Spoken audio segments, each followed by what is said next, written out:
ہو سکتا ہے کہ تمہاری چاہت تم سے بس ایک قدم کے فاصلے پر ہو سکتا ہے کہ اس رمضان تم کے موزے ہوں۔ تمہیں کیا لگتا ہے کہ تم تہجد تک کسی چیز کی محبت کے لیے آئے ہو؟ نہیں، حقیقت تو یہ ہے کہ محبت جو تمہارے اللہ کو تم سے ہو گئی ہے، اور اسی محبت کے لیے اس نے تمہارے دل میں کسی شے کی محبت ڈالی ہے، تاکہ وہ اس بہانے سے رات کے اندھیرے میں تم سے گفتگو کر سکے۔ اس نے اپنی لاڈلی عبادت تک لا کر تمہیں اپنا لاڈلا بنایا ہے۔ اور پھر رمضان تو رمضان ہے۔ رمضان میں پڑھی گئی ایک فرض 70 فرض کے برابر ہے۔ تو تم حساب لگاؤ کہ اس مہینے میں پڑھی جانے والی تہجد کا تمہارا کتنا حساب بنے گا، اور پھر اللہ تو تمہاری ایک تہجد سے بھی خوش ہو جائے گا۔ تم سوچو کہ جب تم اس 70 گنا والی تہجد کو لے کر اپنے اللہ کے سامنے ہاتھ اٹھاؤ گے تو اس کی حیا یہ کیسے گوارا کرے گی کہ وہ تمہارے ہاتھوں کو خالی جھکنے دے۔ اور جانتے ہو اللہ کیا کہتا ہے؟ وہ کہتا ہے کہ میں اپنے وعدوں کا بڑا سچا ہوں، اپنے وعدوں سے کبھی مکرتا نہیں، اور یہ اسی کا وعدہ ہے کہ جب کوئی پکارنے والا مجھے پکارے گا تو میں جواب دوں گا۔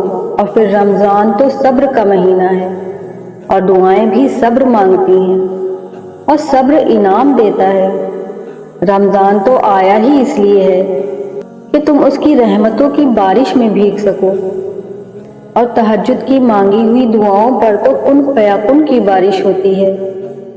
تہجد تو محبت کی تکمیل کا نام ہے، اور جب تم رمضان میں تہجد کے لیے مصلی پر کھڑے رہو گے نا، تو یاد رکھنا کہ تم اس در پر پکار لگانے آئے ہو جہاں سے لبیک کا آنا لازمی ہے۔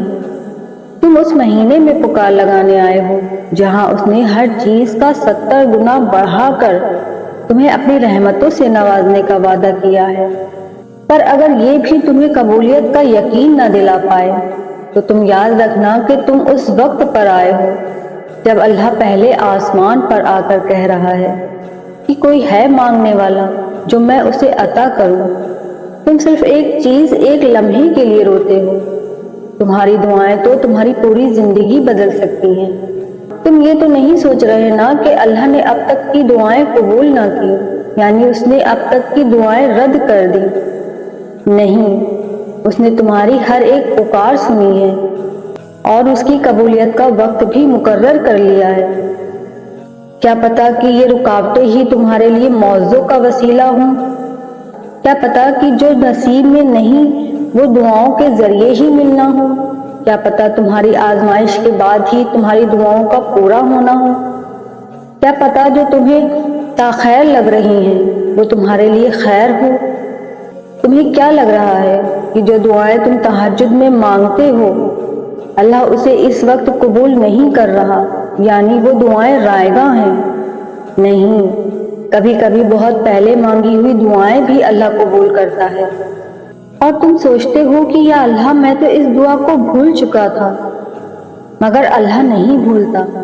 اسی طرح تمہاری تہجد کی مانگی ہوئی ہر ایک دعا شاید تم بھول جاؤ گے، مگر وہ ان دعاؤں کو ایسے انجام تک پہنچائے گا کہ تم حیران رہ جاؤ گے۔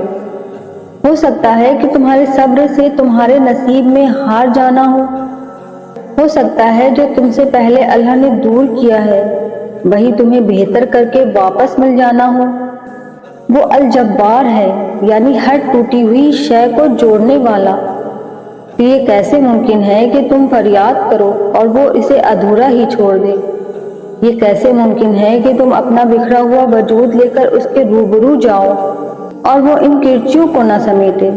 وہ تمہیں ایسے سنبھال لے گا کہ پھر کبھی تھکاوٹ نہ ہوگی، تم سے وہ یوں راضی ہوگا کہ تم کبھی اداس نہ ہوگے۔ اور جس طرح رمضان تمہاری زندگی میں آ کر تمہارے گناہوں کو جلا دیتا ہے، مٹا دیتا ہے، اسی طرح تہجد بھی تمہارے نصیب کے سامنے آ کر تمہاری تمام تر محرومیوں اور ناممکنات کو جلا اور مٹا دیتی ہے۔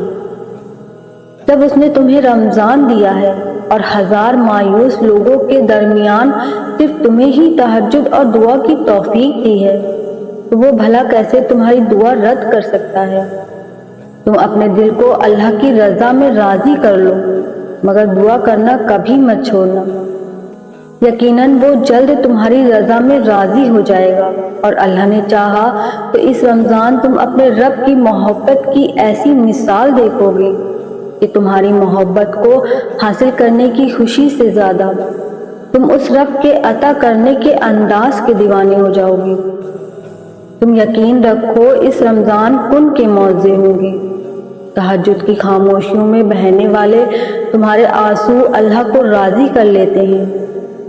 تمہاری دعائیں سنی جا چکی ہیں، تمہارے صبر کا صلہ لکھا جا چکا ہے۔ جب تمہیں تمہارے یقین کے موضع دکھائے جائیں گے تاکہ تم جان سکو کہ مخلص دل اختتام میں ہمیشہ جیت جاتا ہے، اور تقدیریں اللہ کے ایک اشارے پر بدل جایا کرتی ہیں۔ آغوش تلک ہے تو کیا ہوا، تمہارے رب نے تمہارے لیے اختتام میں بہت خوبصورت لکھا ہے۔ تمہارا مقدر تمہاری زندگی نہیں بناتا، تمہارا کل تمہاری زندگی بناتا ہے۔ تمہارے پاس اب بھی دعا کا اختیار ہے، تمہاری کہانی اب بھی ختم نہیں ہوئی۔ تمہاری توفیق ہی قبولیت کی سب سے بڑی دلیل ہے۔ تمہارا صبر گواہ ہے کہ تمہارے لیے کن فیکن لکھا جا چکا ہے، اور تمہارے صبر کا صلہ اب تمہیں مل کر ہی رہے گا۔ جو تمہاری فریاد کو تمہاری زبان تک لا سکتا ہے، وہ اس فریاد کو تمہارا مقدر بھی تو بنا سکتا ہے۔ تم تہجد تک خود نہیں جاتے، بلکہ تہجد کو تم تک لایا جاتا ہے۔ تم سجدوں کو نہیں چنتے، بلکہ تمہیں سجدوں کے لیے چن لیا جاتا ہے۔ جس کا ملنا دعا سے بھی ممکن نہیں ہوتا، وہ چیز بھی تہجد سے مل جاتی ہے۔ اس رمضان میں اللہ تعالیٰ سے ڈھیر ساری دعائیں کیجیے۔ وہ محبتیں ہمیشہ سلامت رہتی ہیں جن کی سلامتی کی دعائیں ہم نے تہجد میں مانگی ہوتی ہیں۔